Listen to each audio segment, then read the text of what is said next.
Alright y'all, welcome back to the channel and to some more turkey patterning, and today we've got another very interesting combination out here that I've got some pretty high hopes for. I expect to see a pretty nice looking pattern out of it since we know these should be some good performance shells, and this choke has shown us some good performances before, so we'll see what happens when we put the two of them together. But as for the shells I brought out here today, I got out some more of these, the Rocky Ridge TSS shells, but these ones are their 28 gauge 2 3/4 inch 1 5/8 ounce payload of TSS 9-shot, moving about 1,050 feet per second. And we have tested these once before a couple of weeks ago on the channel with some pretty solid results, but I think we can still refine them a little bit, and maybe the combination to do it might be this choke setup. So I'm definitely optimistic with the pattern we're going to get today. But as for that combo, we're going to run those through. I brought out my Tristar Viper 28 gauge. This is a relatively new setup to both me and the channel, but it's given us some very nice patterns recently, so I think that trend should continue. But for the choke we've got, this is the Patternmaster Code Black Turkey 515 constriction. We know these are some good chokes, so in theory this combination should work out pretty well, so we'll see what we can get. But as for our test today, everything is set up the same as usual. Turkey targets at 40 yards, and I've got the chronograph so we can get our velocity from the shells. So let's get you guys to view that target and see how the Rocky Ridge 1 5/8 ounce 9s can do through the 28 gauge Viper with the 515 Patternmaster. I've got some high hopes, so let's take our shot and see what kind of pattern we get.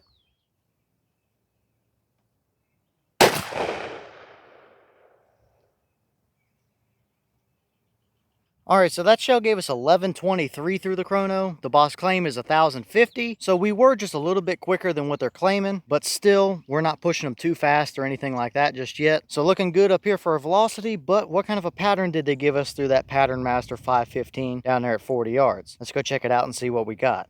Alright, so now we're down here at our 40-yard paper, and this is what we got. And I gotta say, this is an absolutely nasty looking pattern. Now, yeah, we were a touch low and a touch to the right, and after doing the last several tests with that shotgun, it just hits a touch low and touch right. I even tried to compensate and aim up a little bit closer to that pregame logo, and we still hit a touch low and right down there. So I'm just gonna have to adjust for that or put a red dot on it. Either way, we have an absolutely nasty pattern right there. That is a beautiful hot core without a doubt, and the Birchwood Casey target didn't even really do a good job at flaking off either, so there are a few pellet holes in there that you can't even really see on the camera that didn't flake off. Either way, that is a lot of pellets right down there throughout that core, and it still does give you a little bit of leeway to work with. I mean, that turkey paper target you see there is 12 inches wide, and if that was centered up, we would have a little bit off the edge of both sides, so you might be looking at pretty much a 14-inch spread there for the most part. So that's a tight pattern without a doubt. 98% of your pattern is all right there within a 10 or 11-inch circle. I mean, I'll do a little bit of editing here afterwards and put a 10-inch circle around the core of that pattern so you can see what it legitimately looks like since we weren't centered up, and it is super impressive. So yeah, I would not be scared in the slightest to turkey hunt with that pattern all day long. Now, it does need to be said that at 20 yards, that is going to be a very tight pattern. That's going to be a straight up softball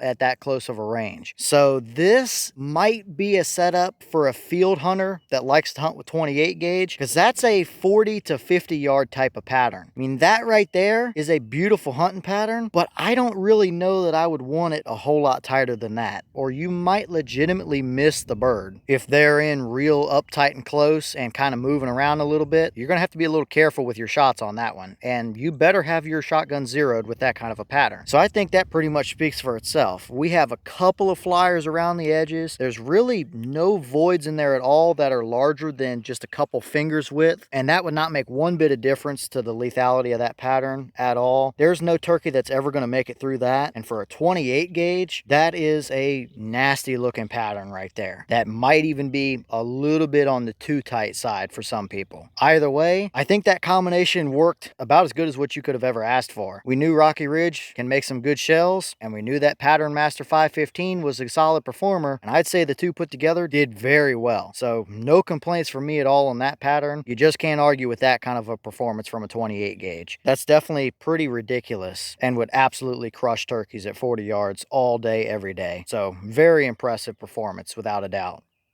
And here's the wad from that shell. Very standard equipment for both 28 gauge and Rocky Ridge stuff. There's nothing stuck down in there. There's no damage to it or anything like that. And I'd say it did its job about as perfect as what you could ask for. So nothing special to see here as far as the wad goes at all.